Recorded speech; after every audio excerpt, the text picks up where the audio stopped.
बदतमीज बहू। सभ्यता से भरपूर शास्त्री परिवार की इकलौती बेटी मोहिनी को बचपन में ही पढ़ाई के लिए विदेश भेज देते हैं, जहां से वो सालों बाद ग्रेजुएशन पूरी करके इंडिया वापस आती है, जो अब संस्कार, सभ्यता, संस्कृति जैसी चीजों से कोसों दूर होती है।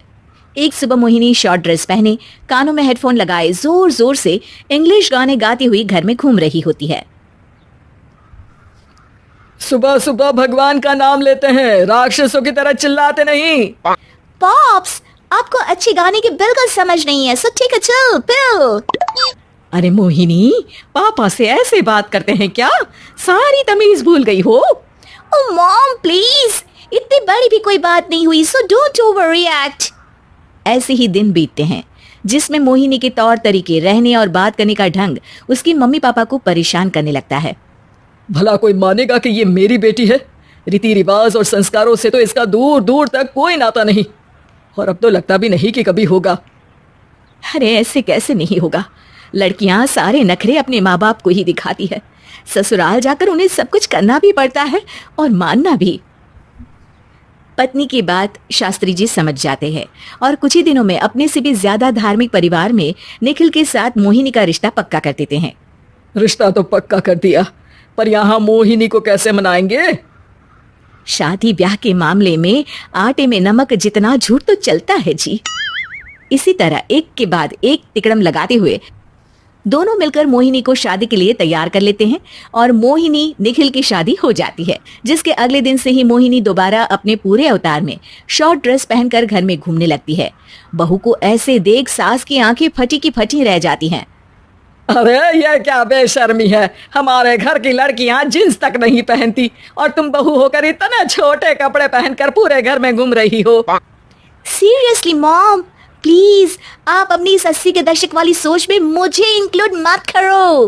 हाय तौबा, एक तो बेशर्मी दिखाती है, ऊपर से सास के साथ जुबान भी लड़ाती है। अरे जल्दी कपड़े बदल कर आ, घर की पहली आरती तुम्हें ही करनी है। इतनी देर में निखिल भी वहां आ जाता है। माँ पापा आने वाले हैं, पूजा का सारा सामान तैयार है ना? ये पूजा हमेशा मेरे बॉयफ्रेंड्स के पीछे पड़ी रहती थी और अब हस्बैंड के पीछे भी आ गई। मोहिनी की बातें सुन सास तो अपना सिर पकड़ लेती है, लेकिन निखिल किसी न किसी तरह उसे पूजा के लिए कन्विंस करके कपड़े चेंज करने के लिए भेज देता है, जिस पर पूजा खत्म होने के बाद वो एक बार फिर अपनी शॉर्ट ड्रेस में आ जाती है। बहू, ये क्या तरीका है? संस्कार नाम की कोई चीज है या नहीं? नहीं ससुर जी, संस्कार मेरा दूसरा बॉयफ्रेंड था, अब तो मेरा उससे कोई कांटेक्ट नहीं है। मोहिनी का जवाब सुन के ससुर तो भगवान नाम जपते वहां से चले जाते हैं, लेकिन सास बहू के बीच कहासुनी फिर शुरू हो जाती है, जिसे इग्नोर करते हुए मोहिनी घर से बाहर चली जाती है और देर रात घर वापस आती है। मोहिनी, मैं जानता हूँ कि तुम विदेश में रही हो और तुम्हें वहीं की आदत है, पर यहाँ चीजें कुछ अलग है। अगर तुम उस हिसाब से कुछ एडजस्ट कर लो तो सबके लिए सही हो जाएगा। I am not in a lecture mood. Good night. अगली सुबह मोहिनी देर से उठकर एक बार फिर उसी तरह सबके सामने आती है, जिस पर उसके सास कुछ बोले उससे पहले ही मोहिनी की दोस्त मोनिका और रेचल वहां आ जाती हैं। Oh hi darling, how are you? OMG, we missed you so much. I missed you too, darling. Ram Ram, इन्होंने तो तुमसे भी छोटे कपड़े पहने हैं।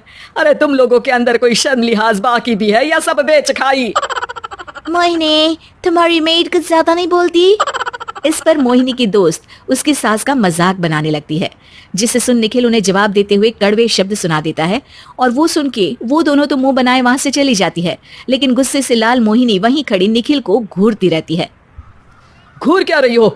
तुमसे शादी की ये सोचकर कि विदेश में पढ़ी लिखी हो, घर में कोई पॉजिटिव चेंज लाओगी, अपनी करियर के लिए एम्बिशियस होगी, पर अपने इस बिहेवियर से उस पढ़ाई के साथ साथ अपने मम्मी पापा के नाम को भी डुबो रही हो। अगर तुम्हें ऐसे ही हाल रखना है तो यहाँ रहने की कोई जरूरत नहीं है।